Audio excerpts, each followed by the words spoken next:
Well, this is a surprise. Somebody else wants to drive.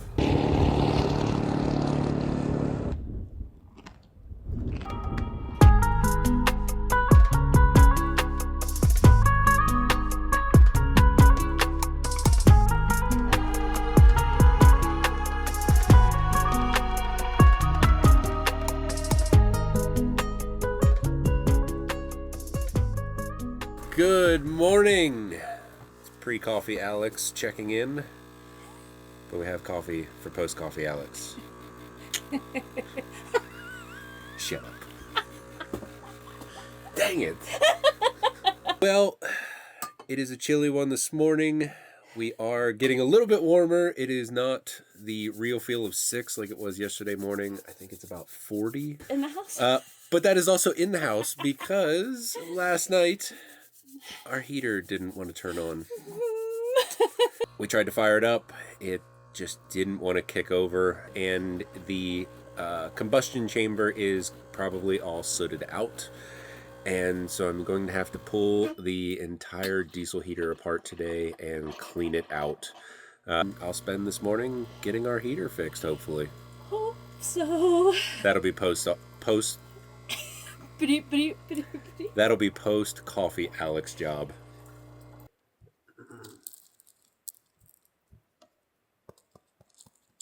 So it has a dual thread thing that goes up into the heater. Yeah. And then you're supposed to put the bolt on. The bolt's so rusted on there that it just pulled the thread out of the heater. Not good. Huh? That's fine. It'll go back in. You gotta get the heater out of the closet before you can do anything. We got the heater out, and then gives you access to the whole inside of the heater. And then from here, we have to get everything out of here. We need to access inside of this chamber here. This is the chamber that is going to be all sooted up. That actually doesn't look horrible. Wow. Okay, I was expecting a lot worse. The inside there actually doesn't look that bad. I've seen this much worse, but I'm going to get in there. I'm going to clean everything out. Inside of this part where your spark plug, glow plug goes in, there is a little screen that is back inside of there. You want to make sure that this is clean and make sure it's clean inside of there. I don't have a spare, so I'm going to try to clean it up a little bit and see what I can do. But it also looks pretty gunked up inside of the glow plug hole. So we'll clean that up as well before we put everything back together. We are back together, and then hopefully it's going to fire up. We'll see. Well, cleaning the heater was actually pretty quick. The bolts that are freaking rusted that hold the heater down to the floor of the cabinet here, it's a double thread. So the one thread goes into the heater itself. The other one comes out the bottom, and then you put the bolt on. Well, they were rusted, so the bolt just threaded out of the heater. And now trying to get the bolts off and threaded back, everything threaded back in the heater has been a challenge. So we got 3 of them now. It's only been about a half hour just for the bolts. I think it only took me a half hour to do the whole heater, which is crazy. Trying not to mess up the threads on either side. That way they can go back in the heater and be bolted in properly. But it's always something. Nothing can ever just go easy.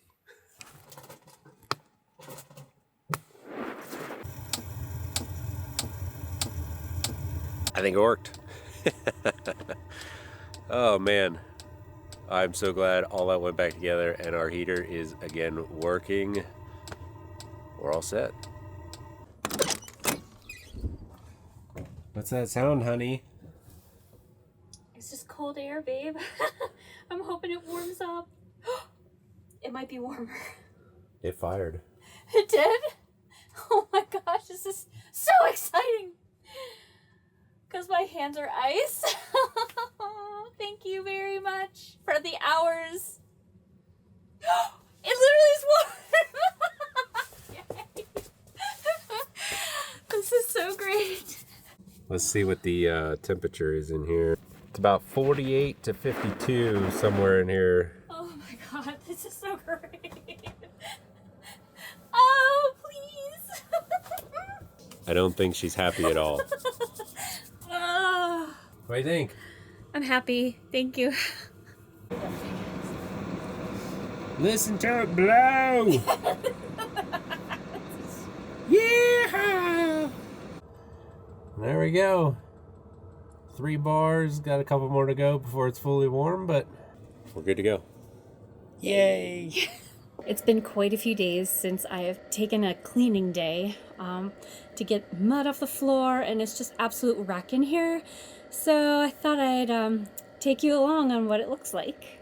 When we left Pennsylvania, we found a solution for our shower bottles and soap, and they came as suction cups, which really has been coming in handy. But recently, we are figuring that the change in elevation is actually changing the pressure between the wall and the actual suction cup itself, and it's just releasing, causing it to fall on us while we're using the bathroom. So today I am putting it back on the wall. We place it between the lines and we push, and it usually stays. We fasten this next one to the back here, and then we will then be able to line it up correctly. After I line both of them up, and it should stay, and voila, it stays. Yay! Back to a normal functioning bathroom. Good to go. Poof. I'm gonna work on my floor because we were in this disgusting, messy, mucky red clay, and it's all over the floor. It was all over the dog. So I'm going to walk down with our little collapsible bucket, and I'm going to grab some river water and start working on the floor. I pulled out the rug here, and check out the beautiful colors I have here on my floor. Stunning.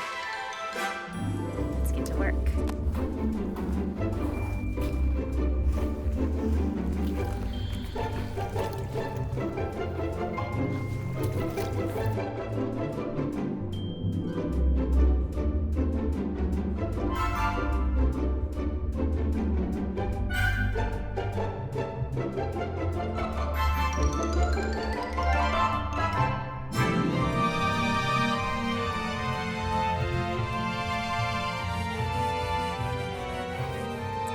I feel like the dog food area is a little more gross and sloppy, so it takes a little extra elbow grease. Keeping your dog's area clean makes the dog happy, but also keeps the place a little less stinky. There's this lovely lady in Africa. She gave me some good advice on pet health. She said that a dog's bowl or dish that had food in it, if it's not cleaned over time, the dish will become toxic to the dog. So make sure you keep your puppy's bowls and areas real clean, so everybody's happy and healthy.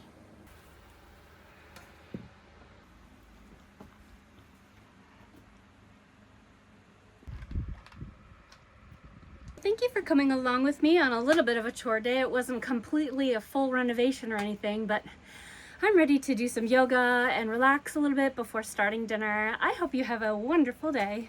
Good morning. We are getting ready to leave camp, but first, since we are by this little river here, we figured we would top off our water because we're not exactly sure where we can get more heading down the road. So we're going to dip out of the river and fill up our whole tank. Our tank's almost empty, so I wanted to go over this real quick. We do have a 12-volt pump right here. We normally use our trash can as kind of the fill bucket here, and we have a strainer that goes on here first. This is just to make sure no debris goes through and into the pump. There's also a secondary strainer on the pump itself to make sure that no chunks get through there. Once we get that plugged in, it will then go through our 50 micron filter, the ceramic filter, the UV light, and then into the tank. And then after the tank, for our drinking water, we also have our ALB filters. So we are able to fill up pretty much anywhere and not have any issues. Let's get it done.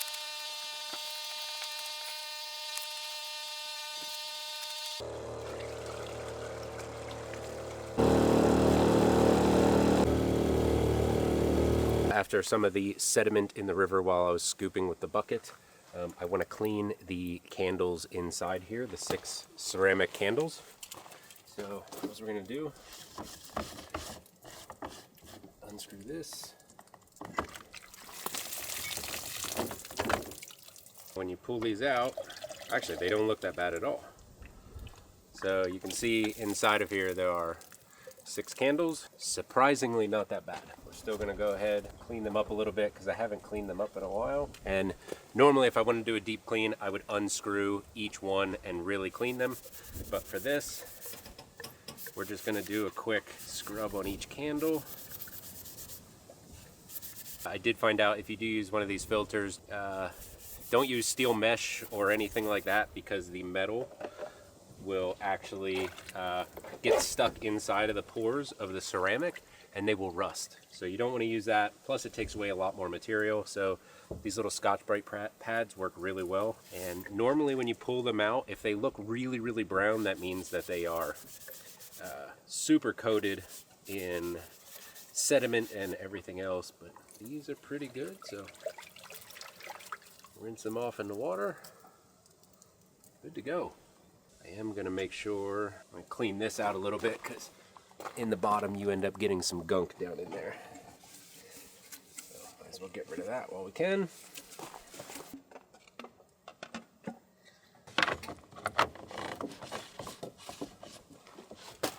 You can see how quick that is to do a quick clean on those if it backs up while you're pumping. Like I said, if you want to do a full clean, undo every single candle, really clean them out, and then put it back together, but I think we're good for now. We are all filled up with water, packed up, and we are headed to section I of the Trans Morocco Trail.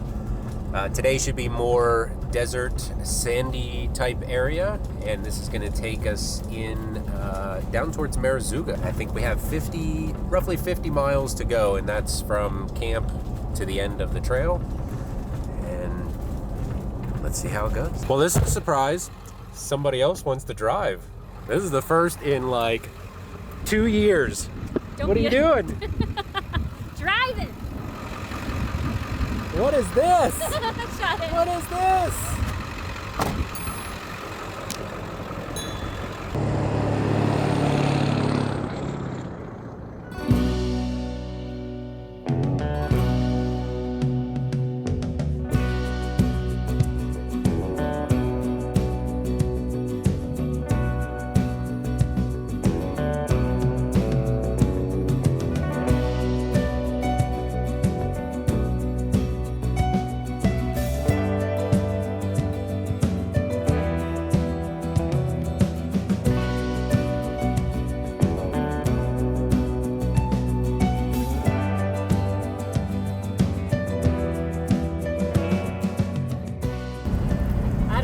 Drive, but when I do, it's in the desert.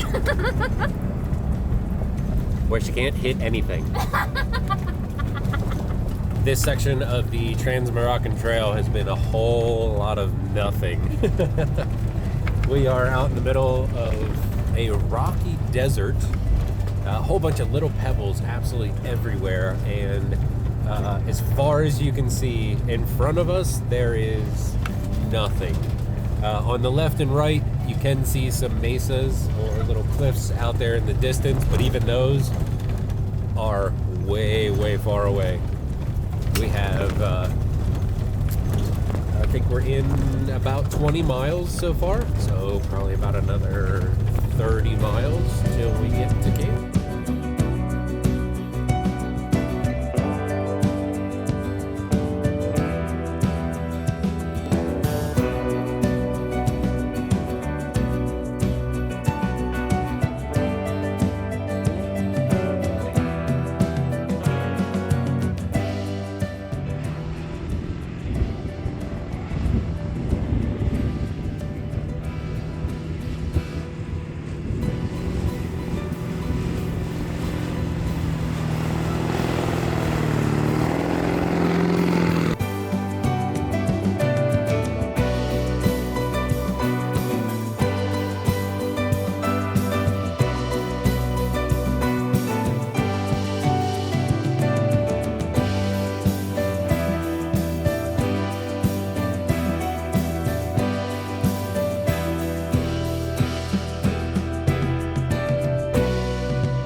camps.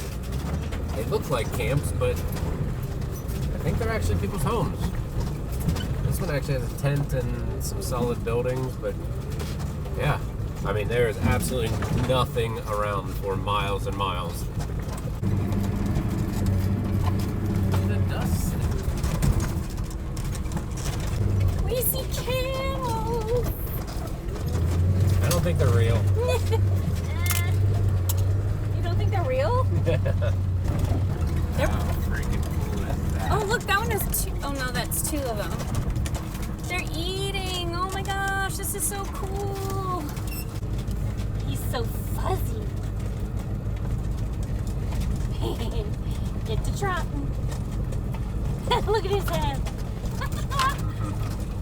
Oh, he's so cool. We have our first sighting of camels. You can see there's some behind me, and I got some right over here. This one's huge. The other ones all look like babies. This one here, though, he looks like a big guy. He's pretty big. It looks like he has markings on him on the side, so maybe these aren't wild, all of them. I don't know, maybe they mark them like cattle and just let them roam.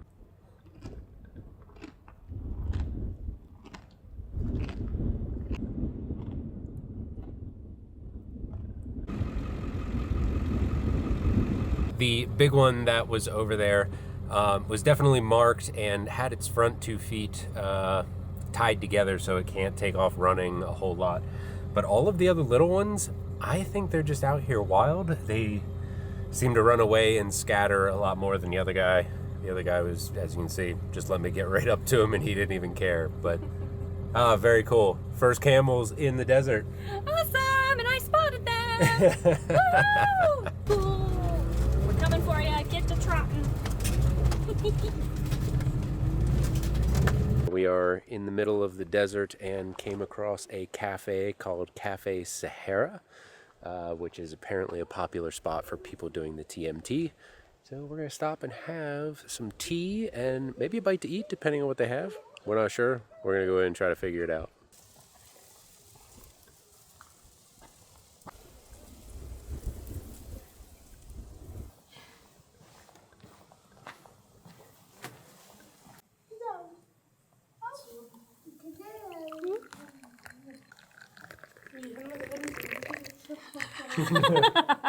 I dribbled. Here in Morocco, mint tea is a big thing all over, and it's, I am not a tea drinker. I normally hate drinking tea, but they add so much sugar to it that it's actually not that bad.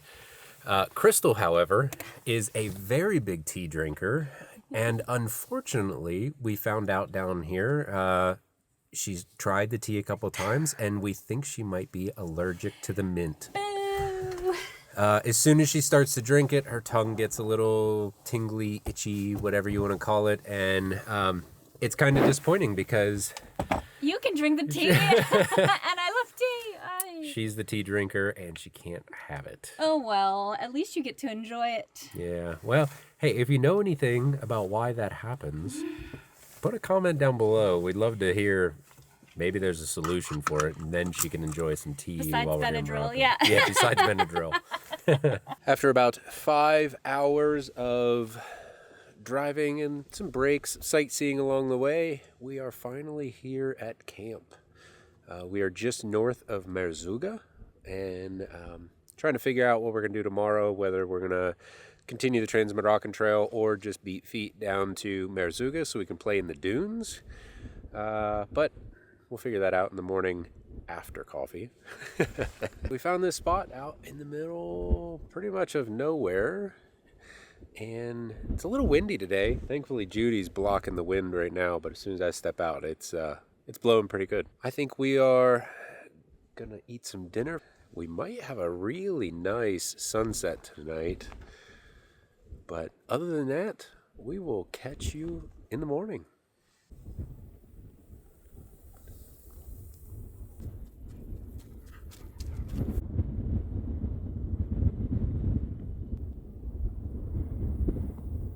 Good morning. This morning we are getting ready to head down to the massive dunes outside of Merzouga. Let me spin around so my face is actually not black. We have finally hit warm weather. It is a little chilly this morning, but that's desert temperatures that always drop overnight, but then it gets warm during the day. So we finally made it to the warmer weather. This morning we are doing a little bit of laundry, as you can see in our bags here. So when we get to camp, we will hang them out to dry. We are going to top off on water again. I found out that yesterday the river that we pulled from, or a lot of the rivers in this area, end up becoming a little bit salinated, because the rivers here in the desert area actually get to be a little bit salinated because they evaporate, and the minerals and the rocks and all of that, I guess, make it salty. So it's not overly salty. We don't taste it in the water. It's just it gives it a little bit of a thick taste, almost like a milk texture in the water sometimes. This one isn't as bad. Actually, in Mexico, Oh my gosh. In Mexico, we had a really bad one, and it really tasted like the texture tasted like a thick whole milk, which was kind of nuts. But this one, you have a little bit, so we figured we would just use up the water. We'll do laundry. We might dump some of the rest out, and then we will refill when we're in town. That way we're with good fresh water and we're not drinking milky water. Not refreshing. We also do have to find a fruit and vegetable stand along the way. We are going to finish getting packed up and hit the road.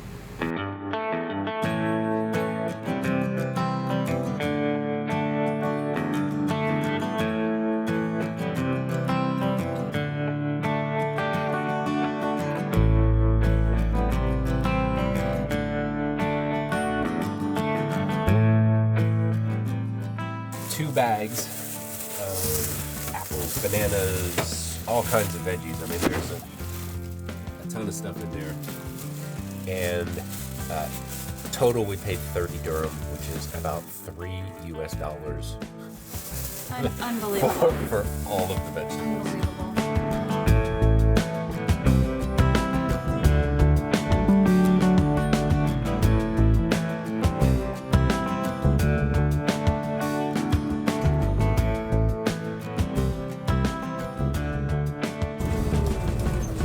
Look who we found!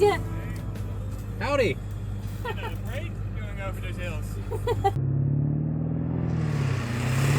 Yeah, Judy, no!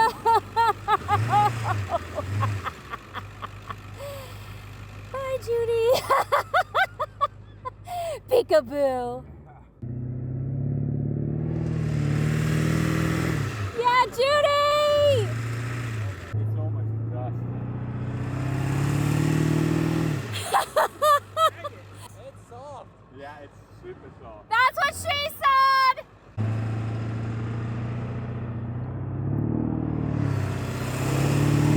Yeah, buddy!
As you can see behind me, we have finally made it to the Erg Chebbi dunes. Woo! And I will say, it's way, way bigger than we thought it was going to be. When we were driving in the distance, which you probably saw a little bit ago, it looked like mountains way off. And I told Kristal, I said, I don't think those are mountains. I think those are dunes. And They were. sure enough, they're dunes. Somebody in town while we were filling up water that runs one of the little hotels in there was telling us that some of these are 200 to 300 meters tall, which is huge. I mean, they're doing sandboarding and everything. We are at a beautiful camp spot tucked in between the dunes here. Met back up with our friends that we met further north in Morocco. And I think we're going to hang out for a couple days and enjoy the nothingness of the dunes. I mean, look at that.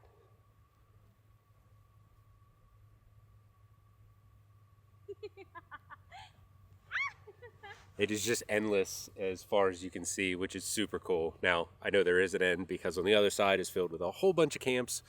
But lots of off-roading, tons of things to see around here, and hiking, four-wheeling, camel riding, you name it, they have it here. We are going to enjoy this and relax. Maybe soak up some sun. Yes, We're the like sun. blue. I We're forgot so to white. I forgot to even mention that. The sun is out and it's about 60 to 65 degrees and the temperature is going up over the next couple days. It's supposed to reach, I think, like 75 in a day or two, which... We've earned it. I feel like we made it. we've earned it. Woo! Well, I really hope you enjoyed this video. And until next time, we'll see you later. Peace!